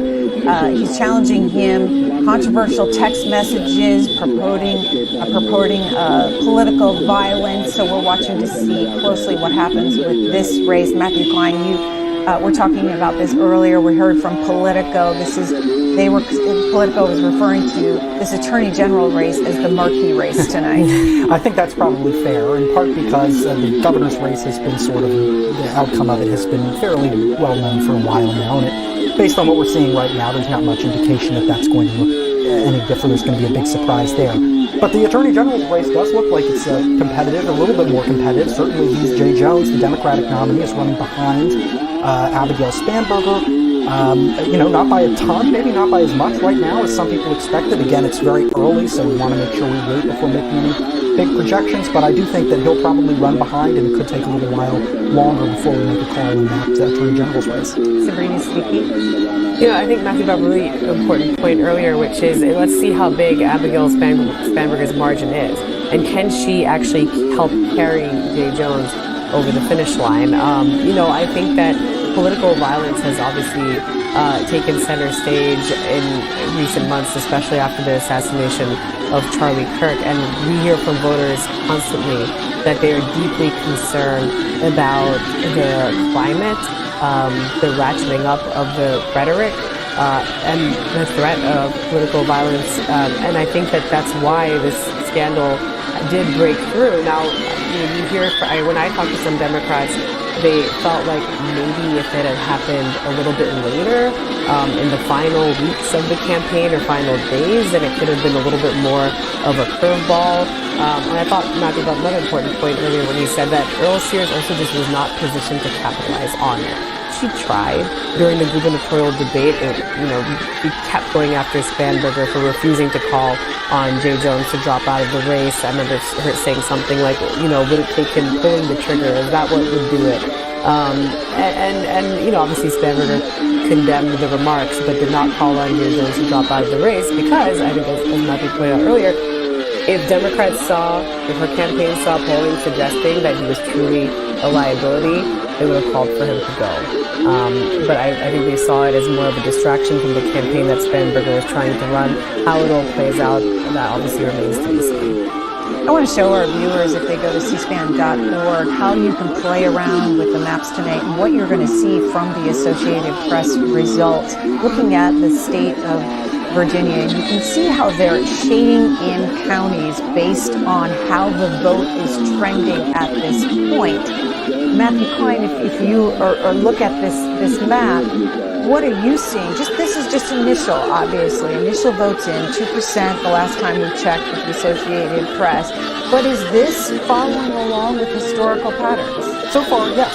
It does look like Republicans are having much stronger night than Democrats out in the western part of the state. You see a lot of that bright red area out there, that sort of mountainous area, cold country.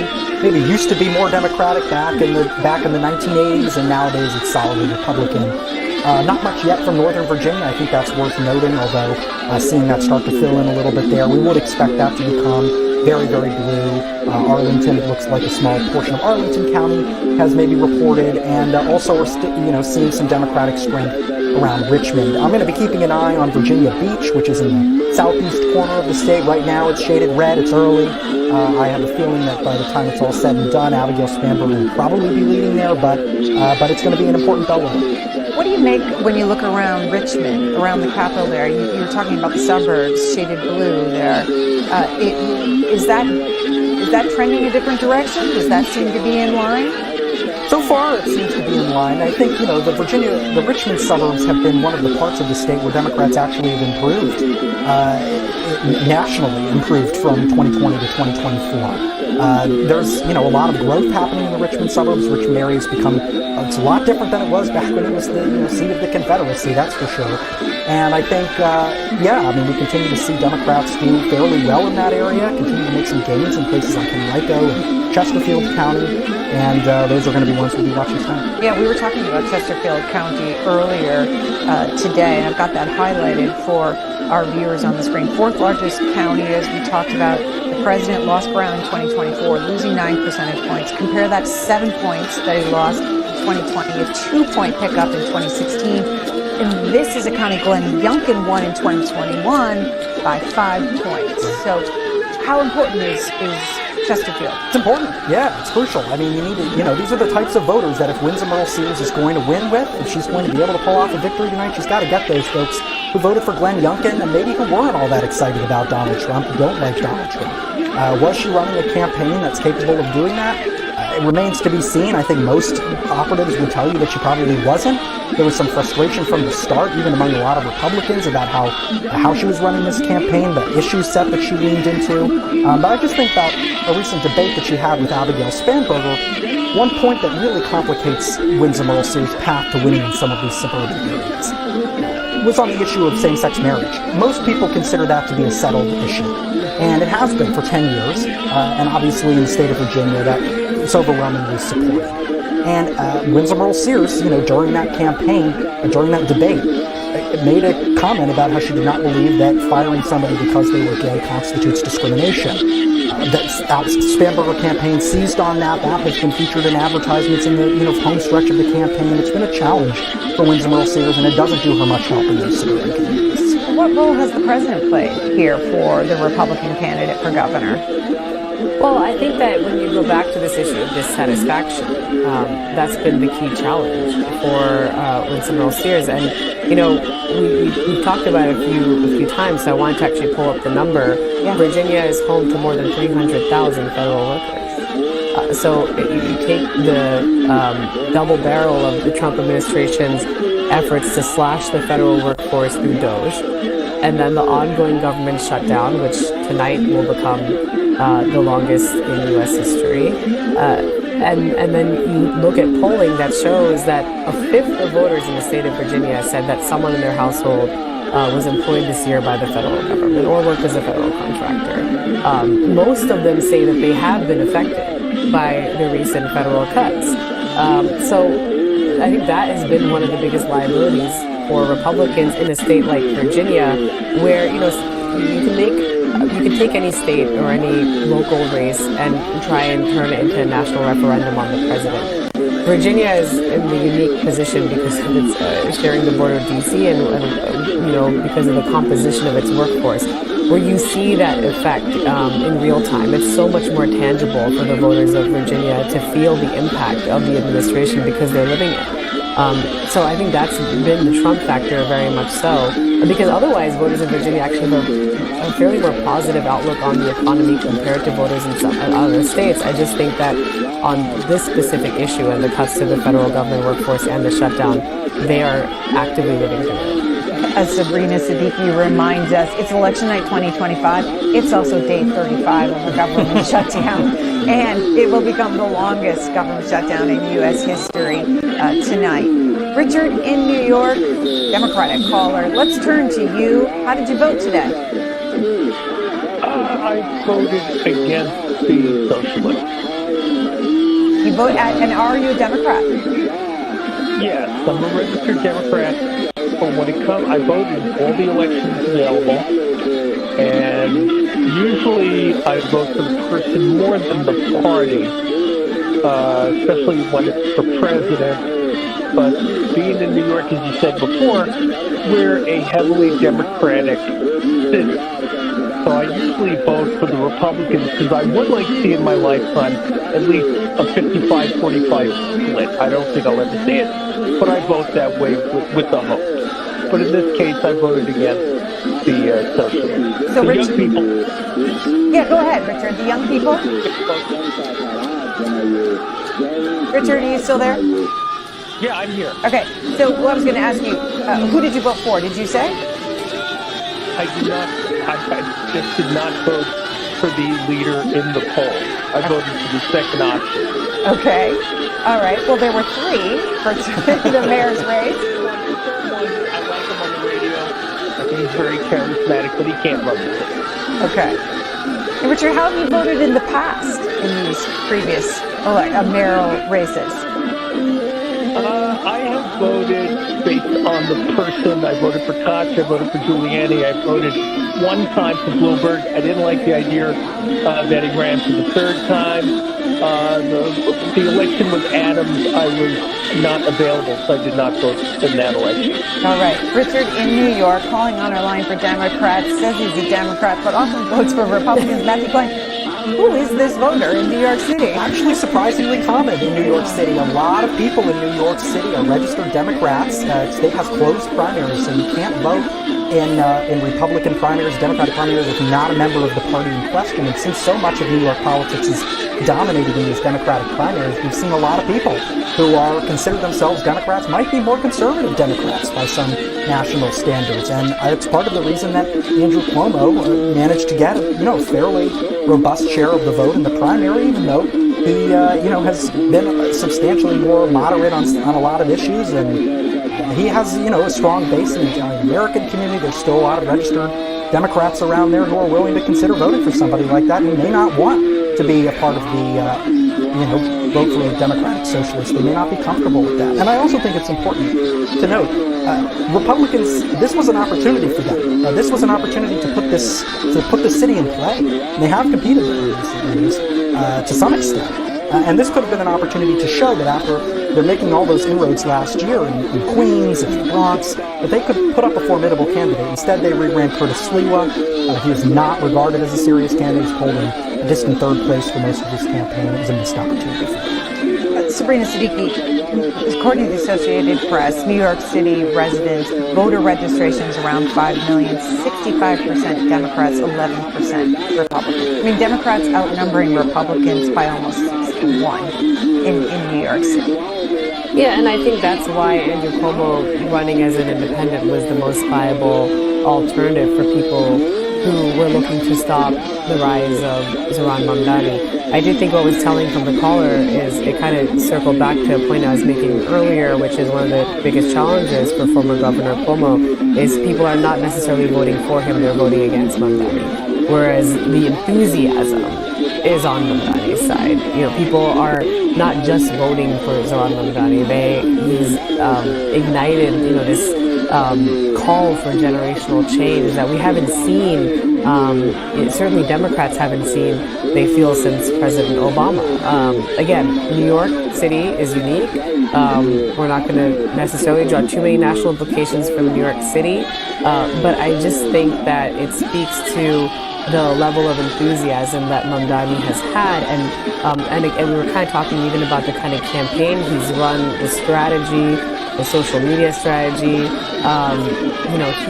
Just pretty much trying to reach every pocket of the city. He was visiting with taxi drivers at LaGuardia Airport the other night. He was going clubbing, trying to appeal to voters there.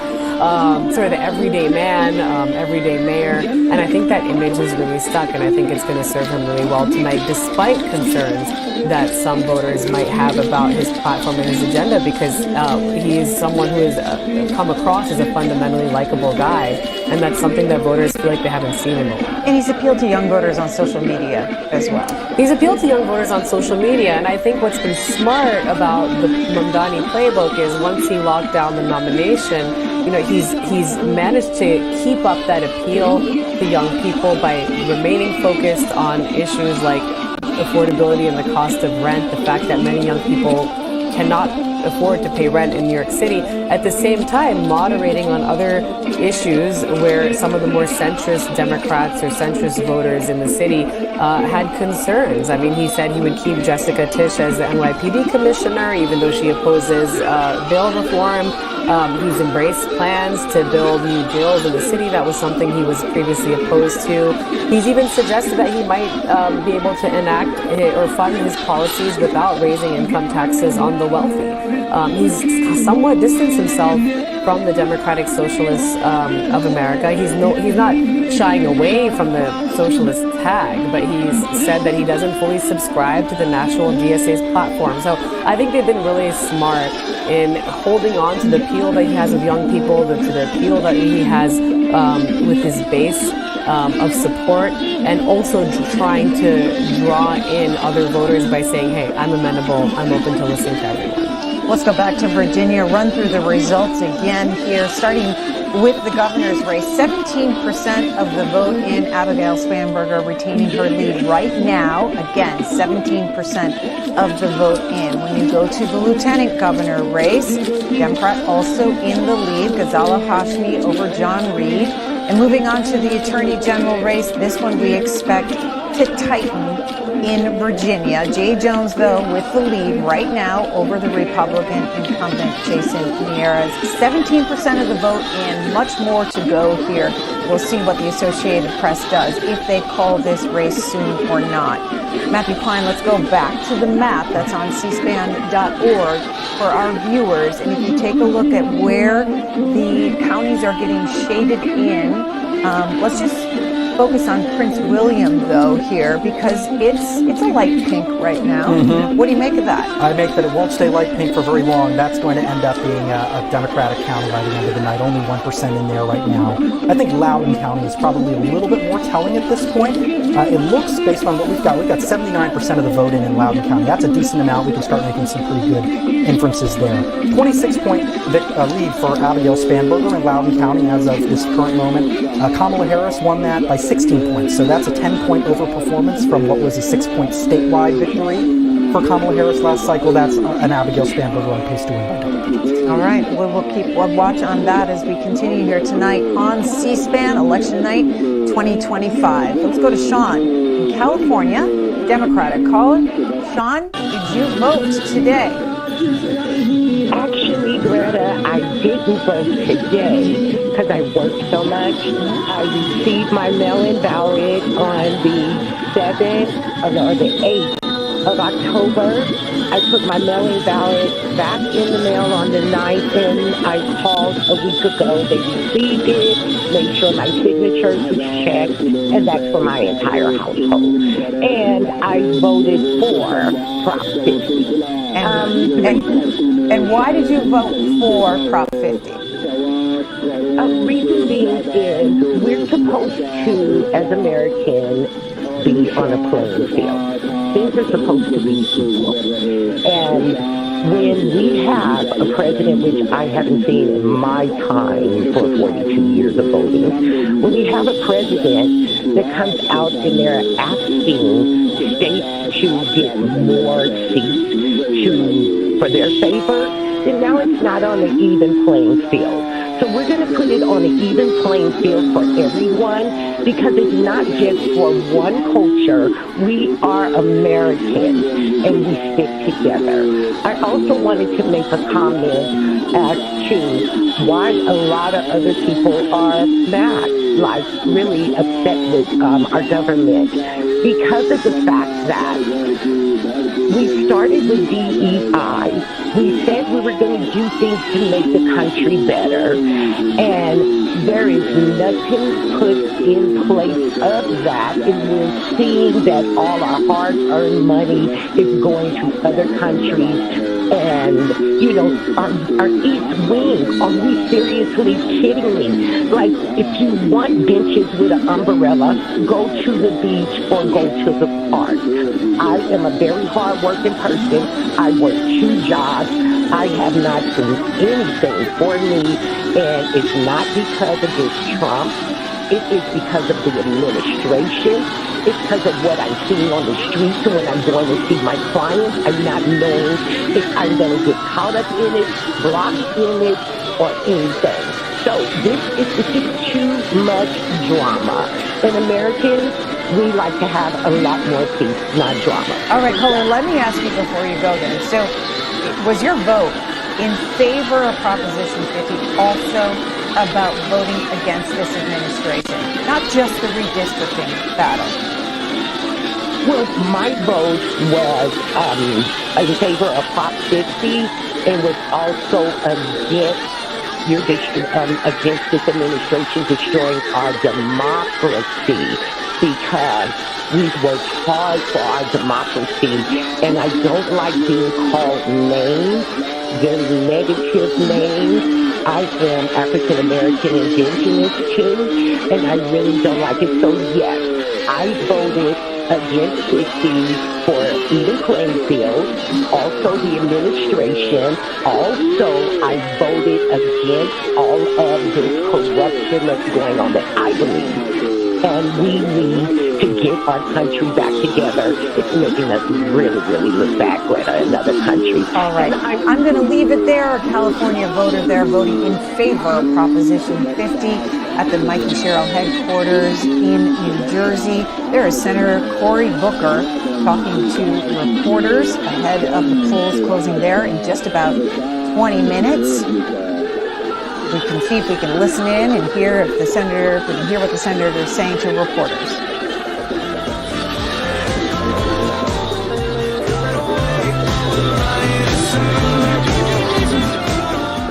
Nope, just music there at the headquarters as they prepare for the polls to close.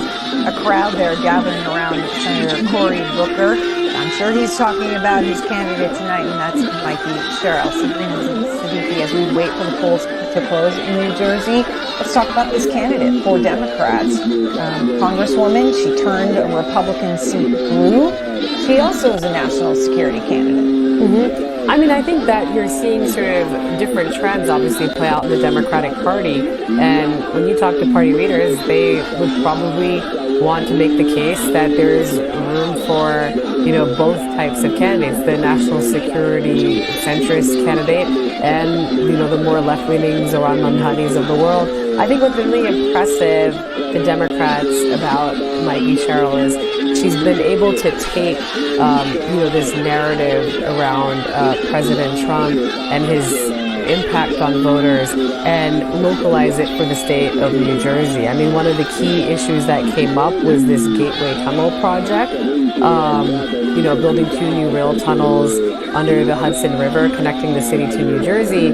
And one of the challenges for the Republican Citarelli is that President Trump essentially came in and threatened funding for the project. And that was a clear example that Mikey Cheryl was able to seize on to say that, Citarelli tried to blame it on the government shutdown and say, well, look, actually, this is because Democrats are blocking a funding bill.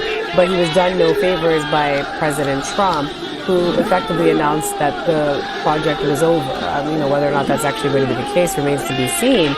But rather than really fighting back in public, I think because Republicans are afraid to pick fights with Trump, the response from Citarelli was fairly muted. And so that, I think that's an issue where Mikey Sherrill was able to take something at a national level with Trump and really make it a referendum in the state of New Jersey. And the people, the strategists and pollsters I've spoken to who worked on her campaign said they saw a real impact on that issue specifically.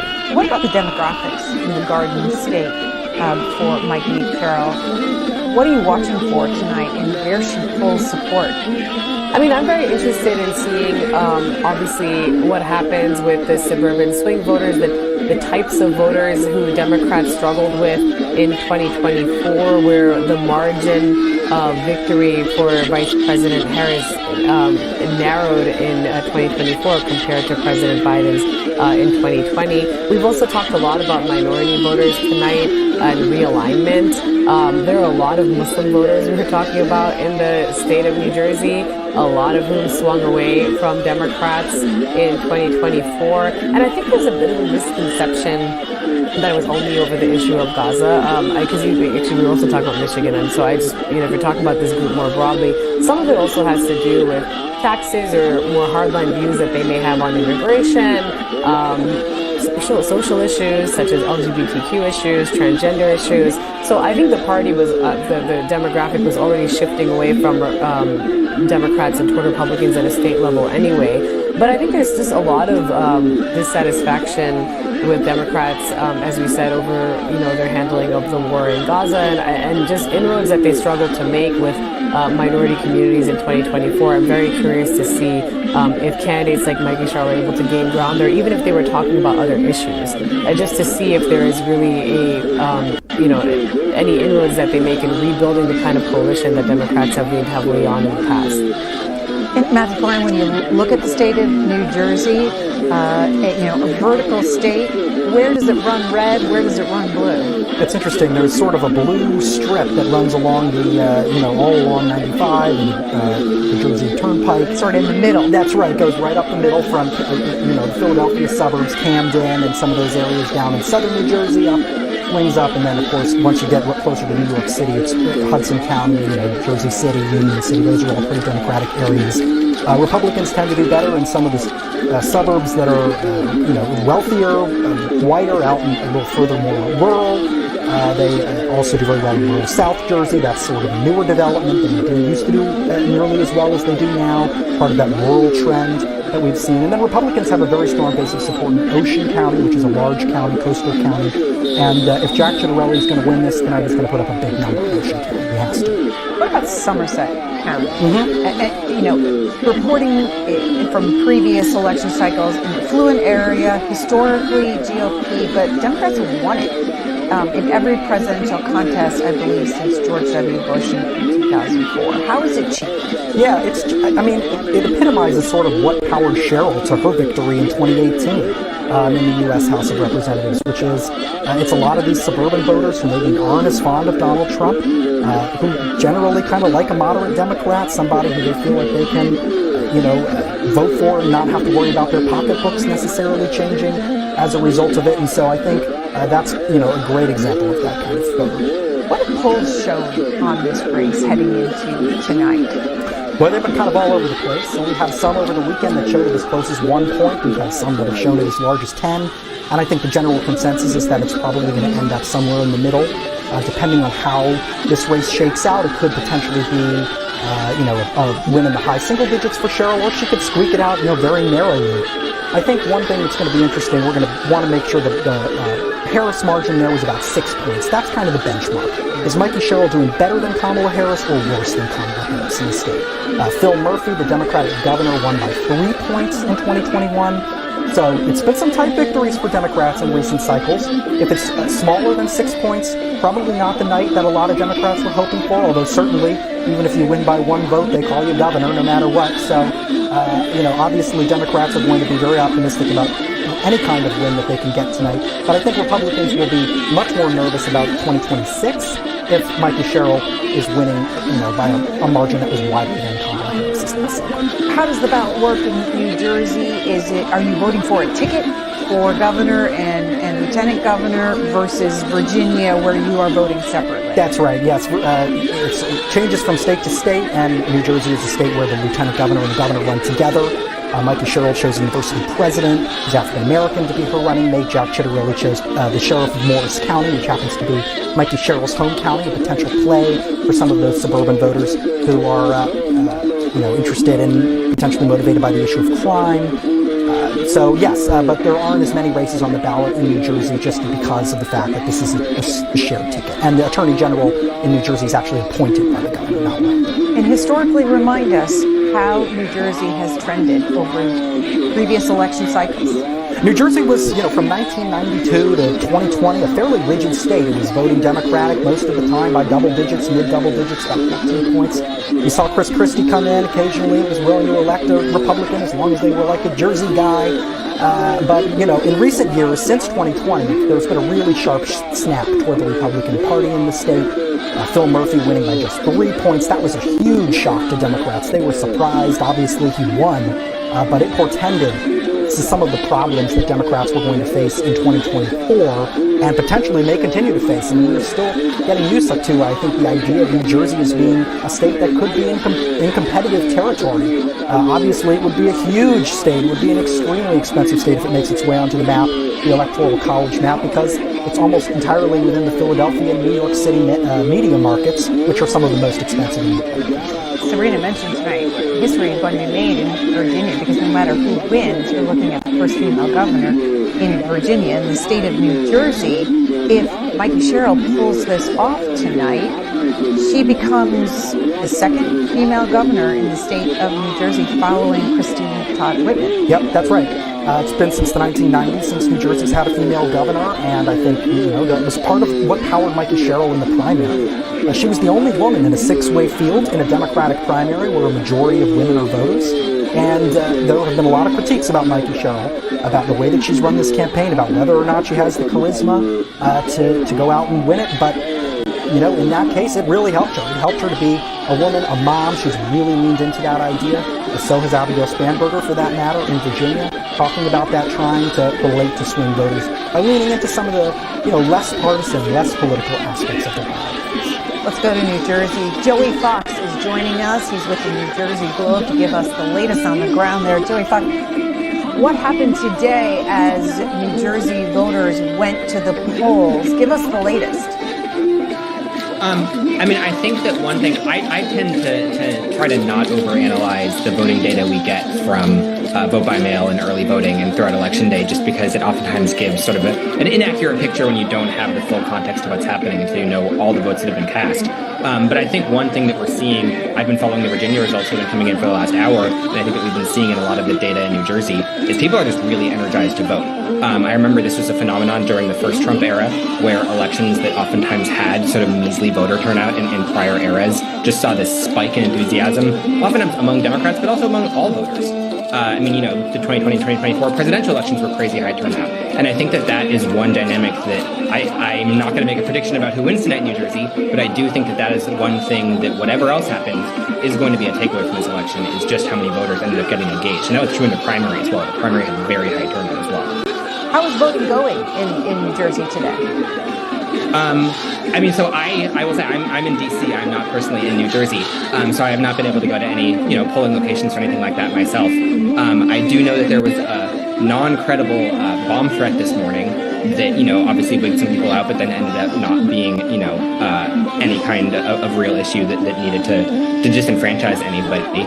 And some of the problems that we've seen in individual counties with voting machines breaking or things like that, I don't think we've really seen this year. So I think as it all comes together, it seems like it should hopefully be a pretty seamless election day. We'll see what happens as the votes are actually counted. Yeah, we're about 6 minutes away here from the polls closing in New Jersey. What are you watching for? So I think obviously we will all be watching really with bated breath to see what the early returns are in Sherrill versus Ciattarelli. New Jersey has a reputation, especially made by the 2021 gubernatorial election, of counting its votes slowly, but that is actually no longer a really earned reputation. It's gotten a lot better about that. It's a lot of new laws have been passed that allow counties to count advance votes, so early in-person votes and vote-by-mail votes, a lot faster. So we should be able to see pretty big dumps of votes pretty fast, and we should have the vast majority of votes in by late tonight, early tomorrow. And I think that the races for the state assembly, this is something the Virginia House of Delegates, I think people have been talking a lot about. People have been talking a little bit less about the New Jersey legislature, but all 80 seats in the state assembly are on the ballot. The Democratic majority is probably not at risk, but, in 2021, Republicans made a lot of gains. They're looking to hopefully do the same thing this year. Democrats are looking to defend the seats they've got, and they've got a couple of offensive opportunities too. So you could see, depending on what the results are in the gubernatorial election, you could definitely see a lot of seats swinging one way or the other. So what have you learned from officials because of the changes in laws about how votes will be counted? The biggest change is basically that in past years, you had to wait for these sort of late night dumps. Well, first of all, I should say early in-person voting is the new phenomenon in New Jersey. The first year that happened was 2021. Voters didn't really catch on for a few years. It finally really took off in a big way in last year's presidential election, and it was big this year too, where there's actually a significant number of votes that are cast during the 9-day early in-person voting period. When it comes to vote-by-mail ballots, for a while the status quo was that those wouldn't be able to be counted until starting on election night. So then you'd end up just having these enormous dumps of ballots, usually Democratic leaning, because that is what vote-by-mail ballots tend to be, kind of dribble